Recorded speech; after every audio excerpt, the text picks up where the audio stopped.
Welcome to episode 13 of the new Lifespring Family Bible. It's a new week, Monday. I hope this is a great day for you and that the rest of the week gets better and better. I know it's hard to imagine since this is a Monday and you probably have the Monday blues, but it's a good day today and it's going to get better.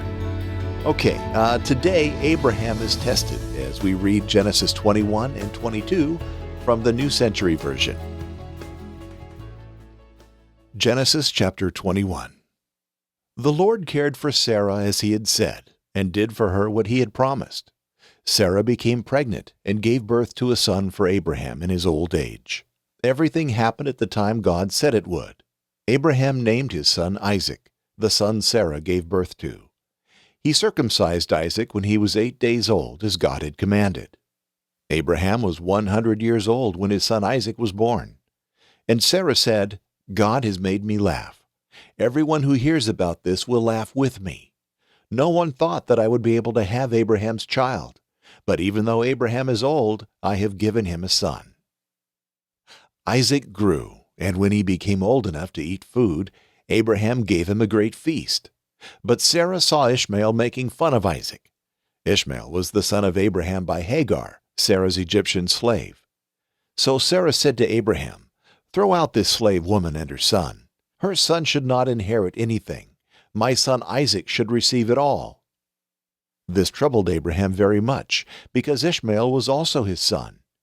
But God said to Abraham, "Don't be troubled about the boy and the slave woman.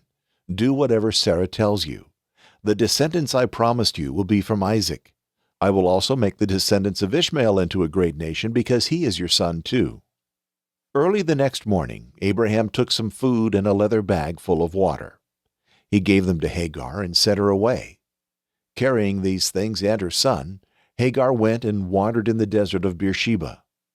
Later, when all the water was gone from the bag, Hagar put her son under a bush. Then she went away a short distance and sat down. She thought, "My son will die, and I cannot watch this happen."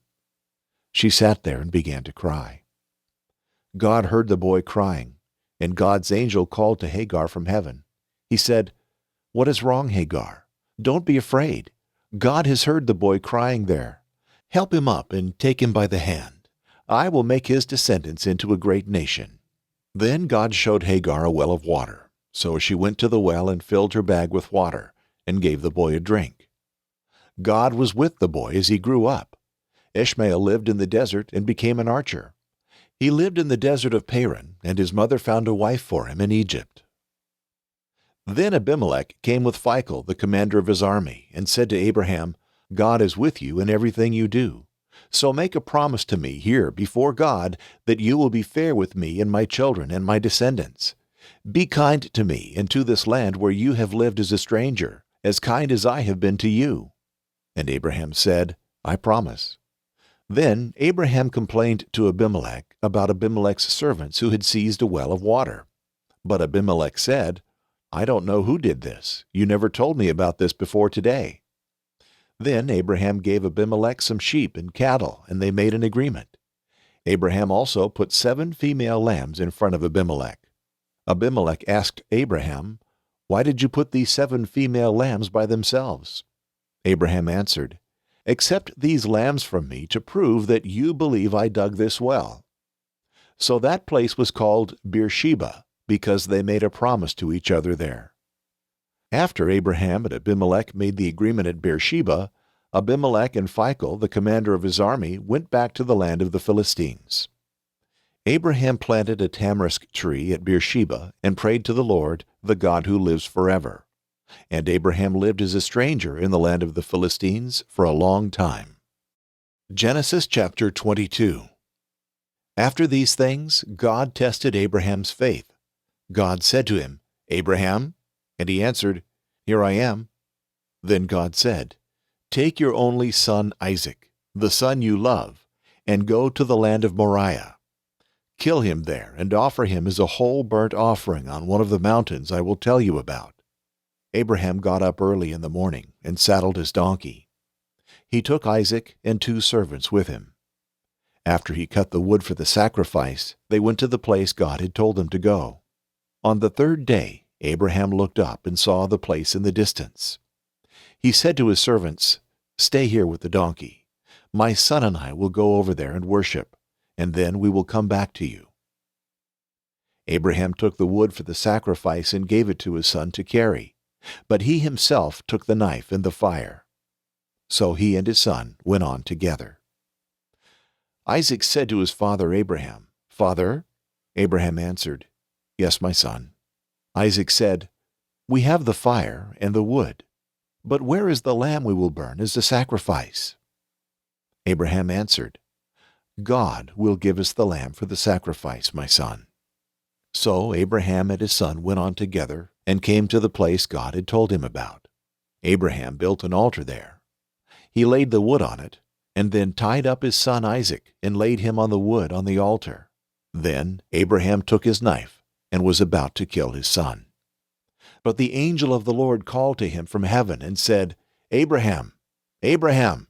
Abraham answered, "Yes." The angel said, "Don't kill your son or hurt him in any way. Now I can see that you trust God and that you have not kept your son, your only son, from me." Then Abraham looked up and saw a male sheep caught in a bush by its horns. So Abraham went and took the sheep and killed it. He offered it as a whole burnt offering to God, and his son was saved. So Abraham named that place, "The Lord Provides."